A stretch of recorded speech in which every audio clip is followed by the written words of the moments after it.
Así que bueno, le damos la bienvenida a nuestro primer orador, es de la casa, el doctor Hernán Michelangelo. Él nos va a hablar sobre medicación de indicadores, herramientas para la mejora o mejora en sí misma. Hernán es médico, es magíster en gestión de calidad y servicio de salud y es jefe del Departamento de Calidad del Hospital Italiano de Buenos Aires. Hola Hernán, ¿cómo estás? Hola Te cedo Adriana, la ¿cómo te va? palabra.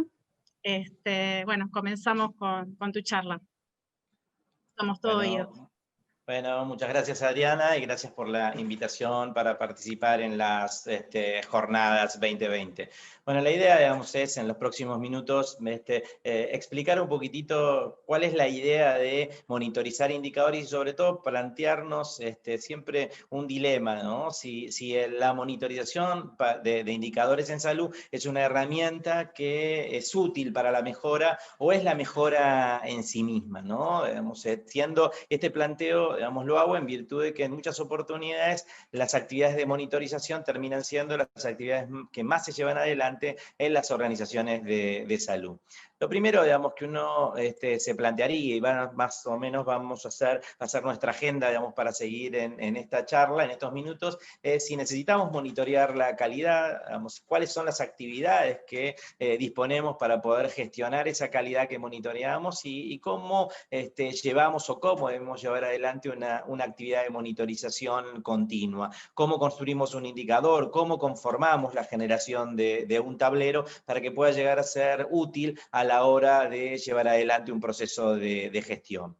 Bueno, la primera pregunta, digamos, que nos puede llegar a surgir es si necesitamos monitorear la calidad, ¿no? Digamos, la realidad es que las actividades de monitorización se plantean centralmente, digamos, porque entendemos que hay un problema en los procesos o en las actividades de gestión de la calidad, que las organizaciones de salud estamos en una situación de crisis y que en buena medida esa situación de crisis se da porque en general las organizaciones de salud conocen una parte, digamos, poco trascendente de sus actividades de gestión y de sus procesos y por ende, digamos, también de sus resultados en salud. Pero la buena parte, digamos, de ese iceberg no lo conocemos y en buena parte de ese iceberg están los errores en los procesos diagnósticos, los errores en los procesos terapéuticos, los errores en las medicinas de prevención y las fallas centrales que existen en la mayor parte de los procesos que hacen al cuidado, teniendo a la comunicación como un punto central. Por lo tanto, empezamos a responder a la pregunta, ¿necesitamos monitorear la calidad? Y evidentemente si necesitamos monitorear la calidad es porque existe un problema. Y ese problema, digamos, es un problema claramente conocido desde el reporte de errores humanos, en donde, digamos, aparecían cerca de, digamos, 80.000 muertes atribuibles a errores, y buena parte de esos, 80% de esos errores prevenibles en hospitales americanos, o 40.000 errores letales que ocurren a diario, o infecciones asociadas al cuidado de la medicación, o errores de medicación que conllevan un costo de la no calidad que se posiciona, digamos, en generar mortalidad y morbilidad en las organizaciones de salud. Por lo tanto, evidentemente, digamos, parecería ser que monitorear las gestiones de calidad en las organizaciones es un elemento, sin duda alguna, importante, ¿no?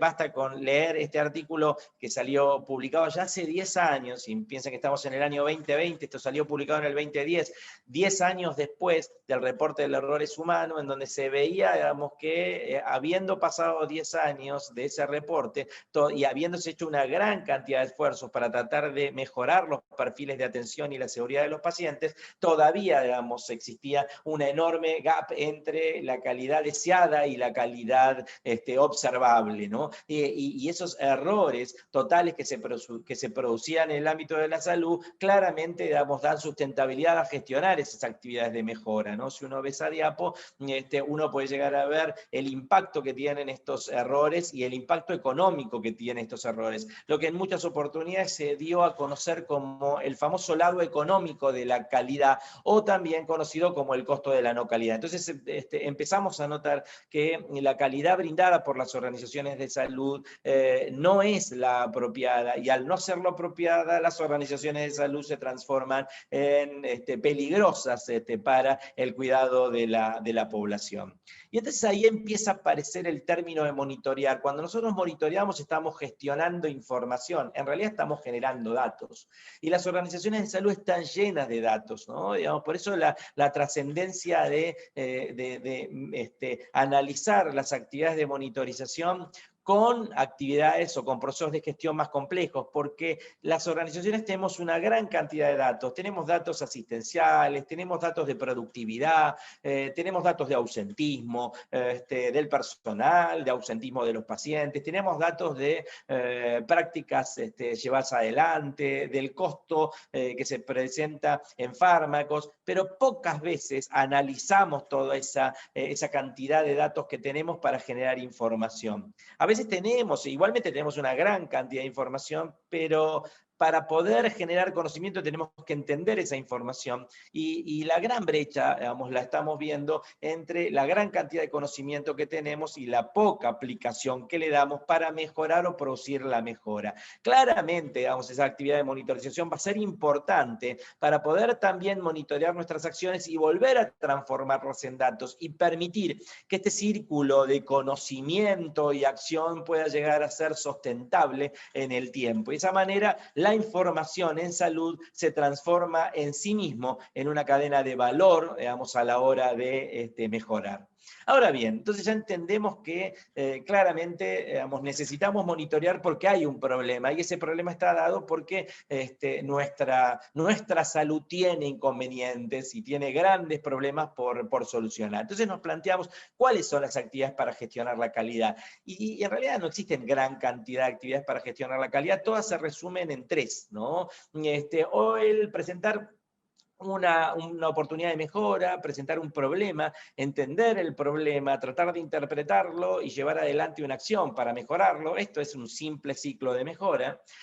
Tratar de comprender los procesos y cuando esos procesos no existen, escribirlos, y cuando esos procesos existen, tratar de definir una suerte de reingeniería de los mismos para hacer diseños de calidad o rediseños de calidad, en donde intentemos que los resultados sean consecuencias de los procesos que se llevan adelante y que los resultados no se independicen de los procesos. Y ahí aparece la actividad de monitorización, porque la actividad de monitorización es importante para alimentar a los ciclos de mejora o para entender la progresión de los diseños o rediseños de calidad que las organizaciones hagamos. Cuando la actividad de monitorización detecta oportunidades de mejora, alimenta un ciclo de mejora. Cuando la actividad de monitorización nos permite ver cuál es la tendencia de los procesos que se diseñaron o que se rediseñaron, alimenta los diseños de calidad. Cuando la monitorización es la única actividad que llevamos adelante, en realidad simplemente es tener una gran cantidad de datos y que como no los estamos analizando, nunca podemos obtener información y por ende menos vamos a obtener conocimiento o cambios en la acción. Por eso digo que las actividades de monitorización sirven en tanto y en cuanto nos modifican nuestro accionar. Si monitorear algo por el solo hecho de monitorearlo no es trascendente. Ahora, también es importante entender por qué usamos un indicador o por qué establecemos actividades de monitorización, porque nos permite valorar el desempeño de un proceso y detectar oportunidades de mejora, detectar tendencias a través de las cuales vamos a poder generar cambios en nuestros resultados, ¿no? Digamos, resultados que los veníamos monitoreando y eran deficientes y por ende, digamos, la implementación de esas conductas lleva a la mejora. Ahora bien, entonces entendemos que hay un problema en la gestión, que los resultados de la gestión no son los deseados. Entendemos que la actividad de monitorización es útil en tanto y en cuanto me permita brindar oportunidades de mejora sobre las cuales establezca ciclos, o en tanto y en cuanto me permita analizar las tendencias en los procesos asistenciales vinculados a obtener resultados concretos. Ahora bien, entonces siendo útil la actividad de monitorización porque se da esta condición de alimentar oportunidades de mejora o bien identificar procesos que tengan errores en su desarrollo, la pregunta que viene, digamos, es para que mi actividad de monitorización sea correcta, tengo que construir correctamente un indicador. Y esto es un punto en el cual hay que detenerse y gastar un tiempo, ¿no? Digamos, porque el indicador tiene que estar muy bien discutido, y cuando digo muy bien discutido es todo, ¿no? Digamos, es discutir no solamente la actividad que valora, la sensibilidad que tiene, la especificidad que tiene, la inclusión de las personas que participan en el proceso que el indicador, digamos, va a dar una lectura a ese proceso. Entonces, termina siendo central a la hora de construir un indicador, más allá de valorar los atributos que después veremos de un indicador, tratar de desarrollar un indicador sobre la base de una herramienta de gestión participativa centrada en problemas. ¿Qué es esto de gestión participativa centrada en problemas? Es una metodología que busca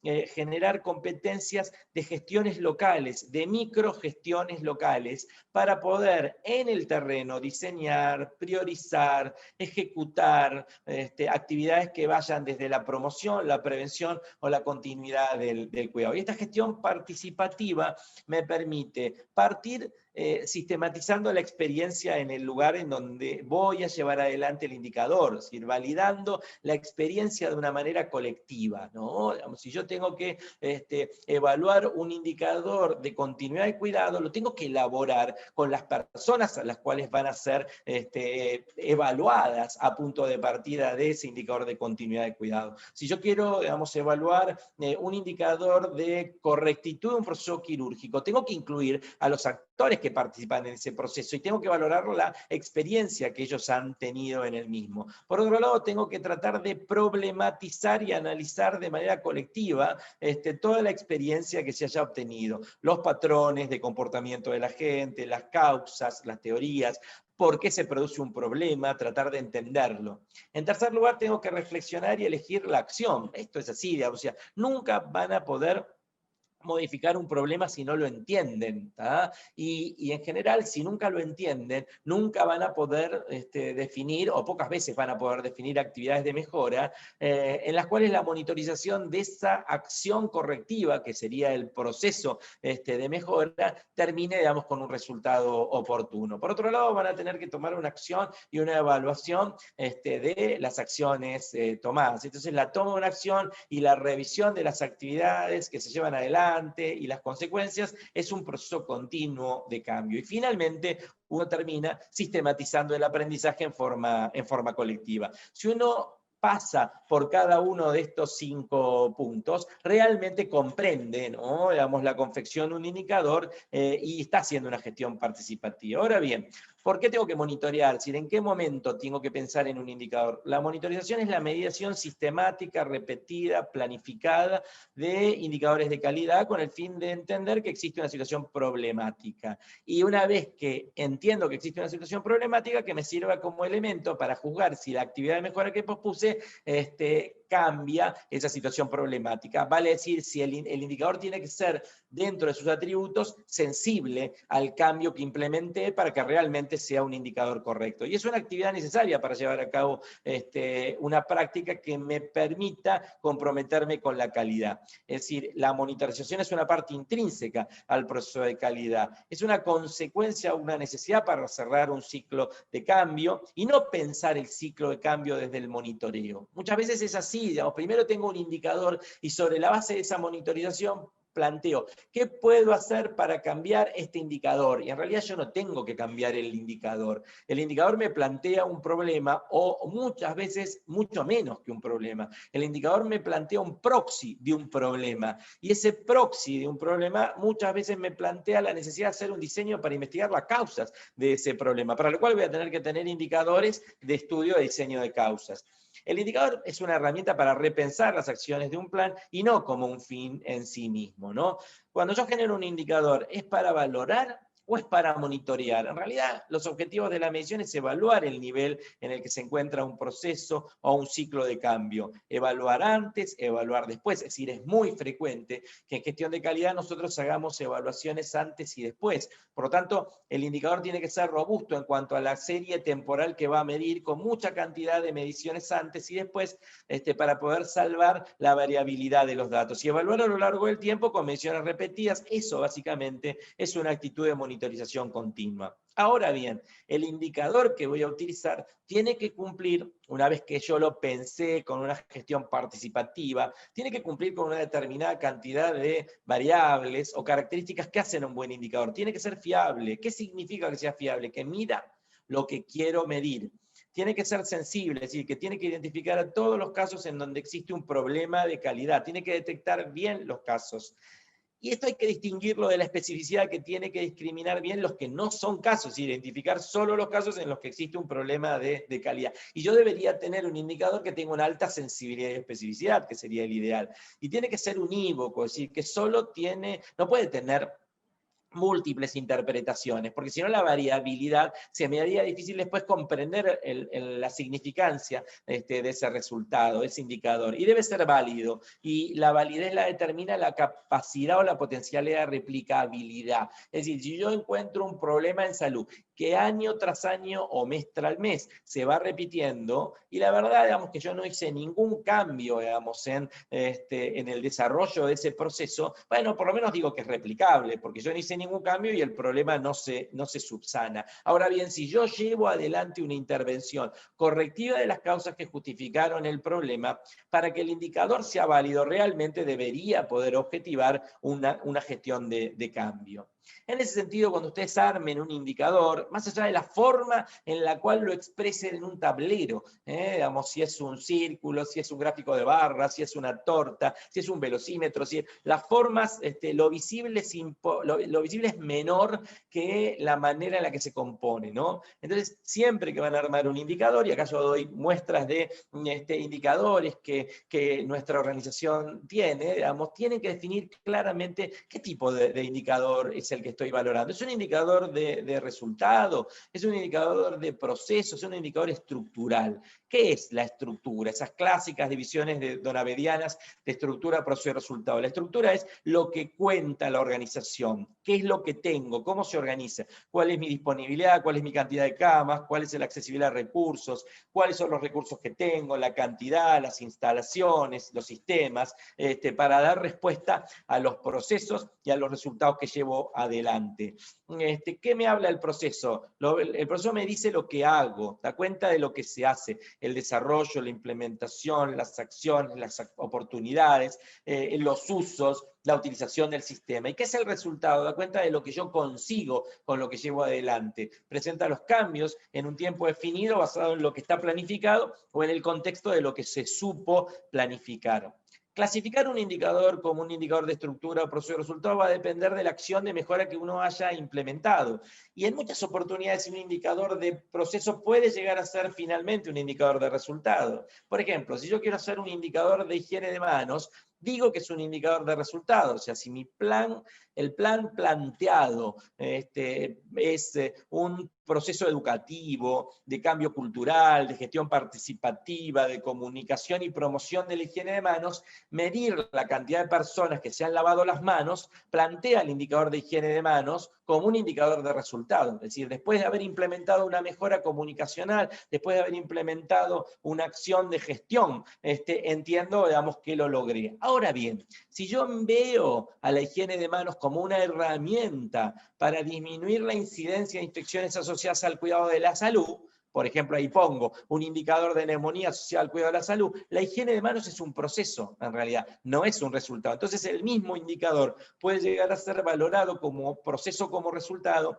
dependiendo de la complejidad del proceso que yo estoy analizando. Paralelamente, puedo contar con indicadores manuales o indicadores electrónicos, y en ese sentido, a ver, disponer de datos administrativos, es decir, disponer de datos automatizables que puedan llegar a ser identificables, obviamente, en donde uno compruebe la validación de ese dato para que es el que alimenta al indicador, me permite trabajar con una gran cantidad de indicadores de una manera paralela, porque manualizar los indicadores obviamente limita digamos, afecta la factibilidad de poder llevar adelante una cantidad importante. O sea, ¿cuál es la mejor manera de medir un ciclo de mejora? Y la factibilidad la da el electrónico. El manual es observacional. El electrónico es un proceso de trabajo que implica el registro electrónico. Ahora bien, si yo tengo que evaluar cómo la gente se lava las manos, la verdad que no puedo hacer otra cosa que observar. Si yo tengo que ir a ver si se hizo un marcado quirúrgico para tratar de disminuir el riesgo en cirugías de bilateralidad, no me queda otra que poner un par de ojos que analicen si hubo un marcado quirúrgico. Ahora, si yo quiero valorar la completitud de evaluaciones de riesgo y tengo el registro electrónico de si valoré el riesgo de caídas, el riesgo de lesiones por decúbito, yo puedo utilizar un sistema electrónico. Por otro lado, tengo que definir claramente cuando mido un indicador, ¿cada cuánto lo voy a medir? Lo voy a medir mensualmente, lo voy a medir semestralmente, y estas cosas se tienen que definir antes del momento de largar el indicador. La periodicidad va a depender del tipo de indicador y del ciclo que se mida. Si yo tengo que para implementar acciones de mejora necesito 3 meses, no tiene sentido hacer indicadores que se midan mensualmente. Si yo puedo implementar cambios diarios, mi indicador podría llegar a ser hasta semanal inclusive. Entonces, y también va a depender de la factibilidad de efectuar la medición. ¿Cuándo comienza a medirse? Del plazo corto, el plazo mediano, el plazo largo, de lo fáctico, y con eso defino cada cuánto puedo obtener el indicador. Tengo que claramente definir bien mis denominadores y mis numeradores. ¿Cuál es el ciclo del dato del denominador? La población del numerador está siempre incluida en el denominador. La población del denominador está dejando personas afuera, porque si el denominador me deja personas afuera, significa que yo pierdo casos, pierdo sensibilidad. Entonces, a lo mejor sí, digamos, puedo llegar a hacer interpretaciones falsas del indicador que esté midiendo. Después va a depender cómo lo exprese. Lo puedo expresar como una proporción, lo puedo expresar como un porcentaje, lo puedo expresar como una tasa.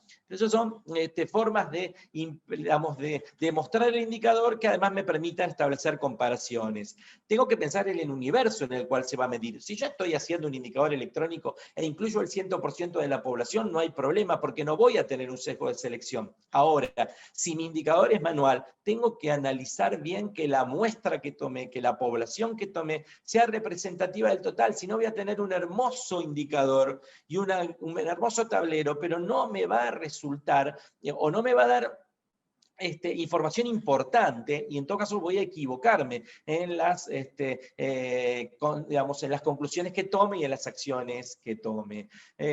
Por ejemplo, ¿no? Digamos, puedo expresarlo como medianas, como medias, como razón, dependiendo, digamos, el tipo de indicador que yo esté analizando, ¿no?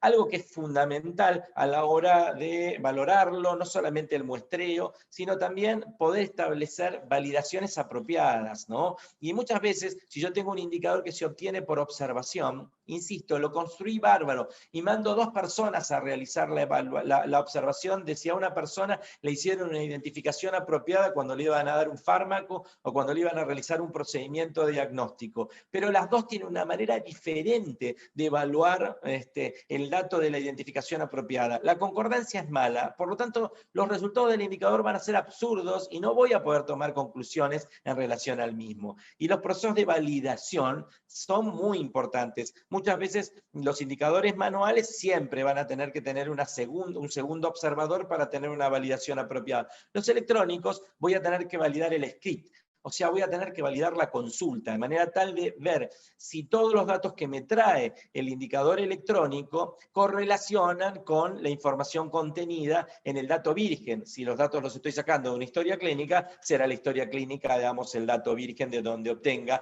los resultados, ¿no? Tengo que valorar, por ejemplo, proporciones. Fíjense, ¿no? Todas son documentaciones de cómo armar indicadores apropiados, como abordajes y dimensiones del mismo problema en salud pueden requerir diferentes tipos de indicadores, y tengo que brindar siempre a los indicadores un ciclo de mejora del dato, porque hay cambios que podrán ocasionarse por modificaciones en el proceso de trabajo. Es muy frecuente que generemos cambios en los procesos de trabajo y a veces no lo implantamos, ese cambio, en el indicador. Entonces el indicador sigue midiendo un proceso de trabajo que fue modificado. O cuando lo pasamos de lo manual a lo electrónico y a lo mejor seguimos midiéndolo de la misma manera, pero nadie certificó ni validó que registremos en la historia clínica electrónica de la misma manera que cuando lo hacíamos manualmente. O cuando hay una mejora en el sistema de información hospitalaria, o cuando mejora el contexto de la medición o la factibilidad de la misma. Y hay diferentes maneras de valorar, por ejemplo, el dolor en pacientes internados. Y fíjense como una valoración de dolor puede tener diferentes maneras de hacerlo en una valoración ecológica, en un diseño ecológico. O sea, cantidad de dolor en pacientes por episodio de internación, o una valoración individual, la cantidad de evaluaciones de dolor por el paciente día internado, o más individual, la evolución del dolor por paciente día abierto por franja horaria. Entonces, fíjense de qué manera el mismo indicador puede llegar a presentar diferente información a la hora de tomar acciones. Obviamente que en esta época de enorme cantidad de datos es importante trabajar con los clientes. Es decir, yo que armo un indicador, tengo que armar con la persona, con el grupo al cual le voy a armar ese indicador. Y tengo que analizar con ellos, porque van a ser ellos los que van a analizar ese dato e intentar tener información, y los que van a entender esa información y tener conocimiento, y los que van a aplicar ese conocimiento y modificar sus procesos de cuidado. Entonces, ¿qué necesito para agarrar un montón de indicadores y transformarlos en un buen tablero? Plantearme siempre quién va a usarlo. ¿Cuáles son las métricas que va a requerir de acuerdo a la necesidad del usuario? ¿Para qué lo va a usar? ¿Necesita tableros analíticos? ¿Necesita tableros estratégicos? ¿Son tableros operativos? ¿Cuándo va a actualizarse los datos? Hay que definir una frecuencia de actualización de esos datos. Y en ese sentido el tablero conlleva la misma variabilidad y aplicaciones de variables que el indicador. Debe ser específico, debe ser medible, debe ser alcanzable, relevante y debe tener temporalidad, ¿no? Hay muchísimas utilidades de tableros derivados para poder gestionar. Esto es la entrada a nuestra historia clínica, en donde yo puedo ver los indicadores hospitalarios, y los indicadores hospitalarios me van a dar ejemplos de frecuencias, de gráficos de radar, de gráficos en el tiempo, la posibilidad de brindarme la apertura, siempre poder brindarme cercanamente la manera en la cual se confeccionó el indicador para entender lo que estoy leyendo a la hora de realizar una información apropiada. Brindar resultados, establecer actividades de monitoreo, manejos seguros de fármacos, indicadores de gestión hospitalaria. Ustedes ven cómo uno puede utilizar información desde la gestión, desde la sustentabilidad de las estructuras, desde la productividad de las estructuras, desde la mejora, digamos, o de la gestión de la mejora permanente, desde la ocupación, desde la gestión hospitalaria. Así que la cantidad de información que uno puede llegar a obtener a punto de partida, digamos, de los indicadores y de los tableros que se confeccionan son muchas. Pero si la manera en la cual se confeccionó el indicador no es la apropiada, no llevó adelante los diferentes pasos, una actividad que alimenta perfectamente a las acciones de mejora y que mejor aún alimenta a los procesos de cambio que se establecieron en los diseños o rediseños de calidad, podría brindarnos información equívoca. Ojo, la actividad de monitorización es una brújula, y la brújula debe tener, digamos, una utilidad clara para poder llevarla adelante. Muchas gracias.